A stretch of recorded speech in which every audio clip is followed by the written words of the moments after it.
Good afternoon মোৰ মৰমৰ ছাত্ৰবিলাক। তো আজি মই দশম শ্ৰেণীৰ 65 কবিতাটোৰ ব্যাখ্যা লৈ আহিছোঁ। তোমালোকে ভালদৰে মন কৰিবা।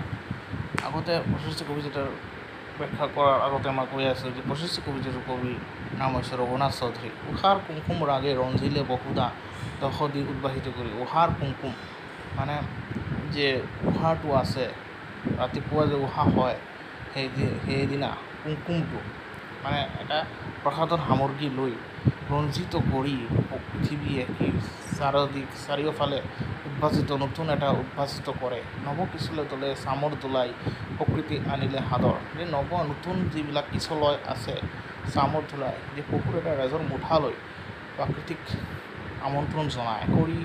কবি চিত্তৱাৰী য'ত ফুল্ল কুসুমৰ আনন্দত প্ৰাণ তনবন।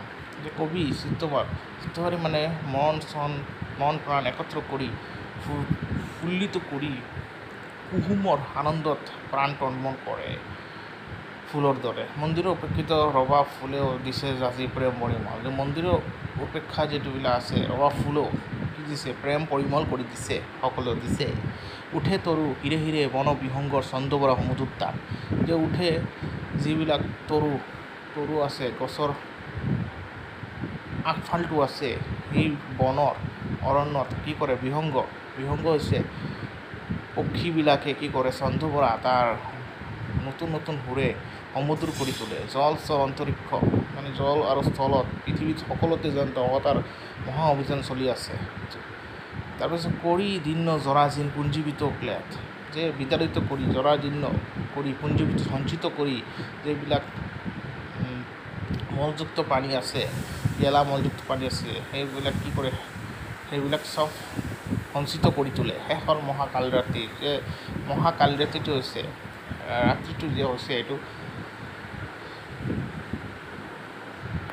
মহাকালৰাত্ৰিটো শেষ হ'ল। উঠা হে ঋত্বিক ধ্যানী অমৃতৰ পুত্ৰ, এই অমৃতৰ পুত্ৰ পুৰোহিত তুমি উঠা, এতিয়া তোমাক আৰাধনা কৰিব লাগিব।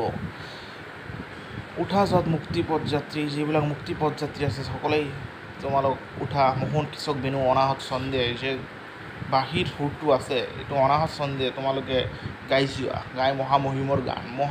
মোহ তন্দ্ৰালস তেজি উঠা ভক্তবৃন্দ। যে তন্দ্ৰালস যিবিলাক আছে, যিবিলাক টোপনি মাৰি আছে, সেইবিলাক সকলেই ভক্তিবৃন্দ ত্যাগ কৰি উঠা। তোমালোকে সুন্দৰৰ কৰা ৰূপ ধ্যান, যে সুন্দৰৰ যে ৰূপ ধ্যান তোমালোকে সুন্দৰৰ কৰি তোলা আৰু ৰূপ ধ্যান কৰি তোলা। 65 কবিতাটোৰ মূল কথাটো হৈছে যে ঈশ্বৰৰ নিকট আৰাধনা কৰা। তোমালোকে যদি পাঠটো বুজি পাইছা তেনেহ'লে লাইক কৰি ছাবস্ক্ৰাইব বাটনটো অন কৰি দিবা, যেতিয়া মই নতুন ভিডিঅ' এৰি দিওঁ তোমালোকৰ কাছে সোনকালে পচি যায়। তো ধন্যবাদ মোৰ মৰমৰ ছাত্ৰ ছাত্ৰীবিলাক।